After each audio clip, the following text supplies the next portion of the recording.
YCP MLC తోట త్రిమూర్తులు రాజకీయ భవితవ్యంపై నీలినీళ్లు కమ్ముకుంటున్నాయి. తూర్పుగోదావరి జిల్లా రామచంద్రాపురం మండలం వెంకటాయపాలెం దళితుల శిరోమండనం కేసులో ప్రత్యేక కోర్టు ఆయనకు జైలు శిక్ష విధించిన సంగతి తెలిసిందే.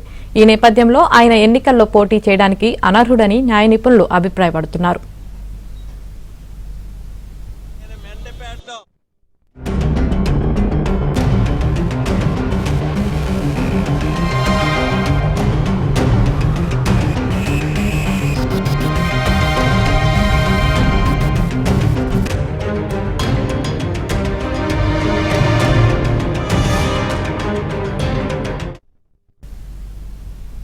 ముగ్గురు దళితులకు శిరోమండనానికి పాల్పడ్డ కేసులో వైసీపీ ఎమ్మెల్సీ తోట త్రిమూర్తులకు ఎస్సీ ఎస్టీ అట్రాసిటీ చట్టం ప్రకారం 18 నెలలు జైలు శిక్ష విధిస్తూ తీర్పు వచ్చింది. అయితే 2 ఏళ్ల లోపు శిక్ష అయినందువల్ల తోట త్రిమూర్తులు ఎన్నికల్లో పోటీ చేయడానికి ఇబ్బందులు లేవని అనుచరులు చెబుతున్నారు. తాను ఎన్నికల బరిలోనే ఉంటానంటూ తోట కూడా ధీమా వ్యక్తం చేస్తున్నారు. అయితే అట్రాసిటీ చట్టం కంటే ముందు 1955లో ప్రవేశపెట్టిన protection of civil rights act PCR ప్రకారం అంటరానితనం నేరానికి సంబంధించిన సెక్షన్లో జరిమానా, కనీస శిక్ష పడినా ఎన్నికల్లో పోటీకి అనర్హులే. దీని ప్రకారం తోటపై వేటు వేయాలంటూ దళిత సంఘాలు, పౌర హక్కుల సంఘాలు హైకోర్టును ఆశ్రయించడానికి సిద్ధమవుతున్నాయి.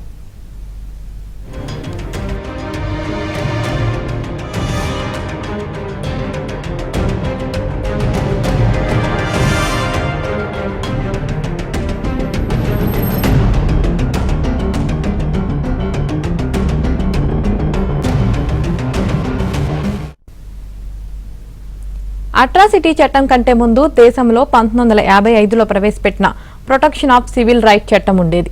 ఇందులో సెక్షన్ 8 సబ్ క్లాస్ 1లో అంటరానితనం పేరుతో జరిగే నేరాల్లో జరిమానా, ఏ ఇతర చిన్న శిక్ష పడినా సదరు ప్రజాప్రతినిధి ఎన్నికల్లో పోటీ చేయడానికి అనర్హుడవుతారని స్పష్టంగా ఉంది. ఈ నేపథ్యంలో ఈ చట్టం కింద హైకోర్టును బాధితులు ఆశ్రయిస్తే న్యాయస్థానంలో తోటకు ఎదురుదెబ్బ తగలడం ఖాయమని పౌర హక్కుల సంఘం నేతలు చెబుతున్నారు.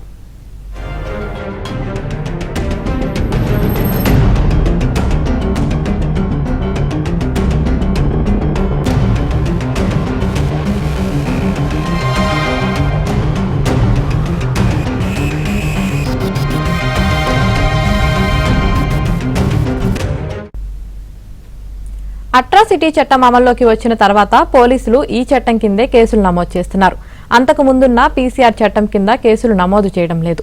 పాత చట్టం కింద కేసును న్యాయస్థానం పరిగణలోకి తీసుకుంటే తోట ఎన్నికల్లో పోటీకి అనర్హులవుతారని చెప్పారు.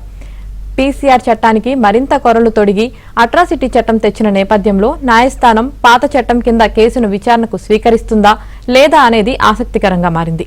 ఒకవేళ తీసుకుంటే మాత్రం దేశంలో ఇదొక సంచలనమవుతుందని న్యాయ నిపుణులు విశ్లేషిస్తున్నారు.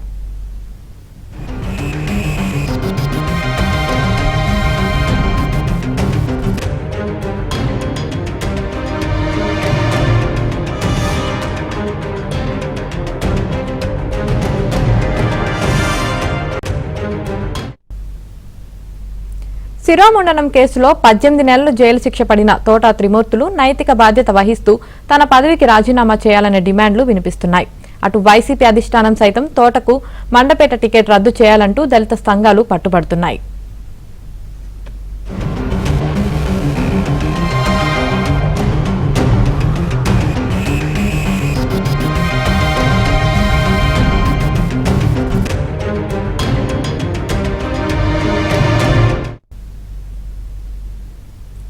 దళిత ద్రోహులైన తోట త్రిమూర్తులు, అనంతబాబులను ఎమ్మెల్సీ పదవుల నుంచి రీకాల్ చేసి వైసీపీ నుంచి సస్పెండ్ చేయాలని దళిత సంఘాల నేతలు డిమాండ్ చేశారు. తోట త్రిమూర్తులకు బెయిల్ ఇవ్వడం విచారకరమని, ఈ కేసు నోరు మెదపని వైసీపీ దళిత మంత్రులు, ఎంపీలు, ఎమ్మెల్యేలు బతికి ఉన్న చచ్చిన శవాలేనంటూ ఆగ్రహం వ్యక్తం చేశారు. దళిత యువకుడిని చంపి డోర్ డెలివరీ చేసిన ఎమ్మెల్సీ అనంతబాబును కూడా ఆ పార్టీలో కొనసాగించడం సిగ్గుచేటని మండిపడుతున్నారు.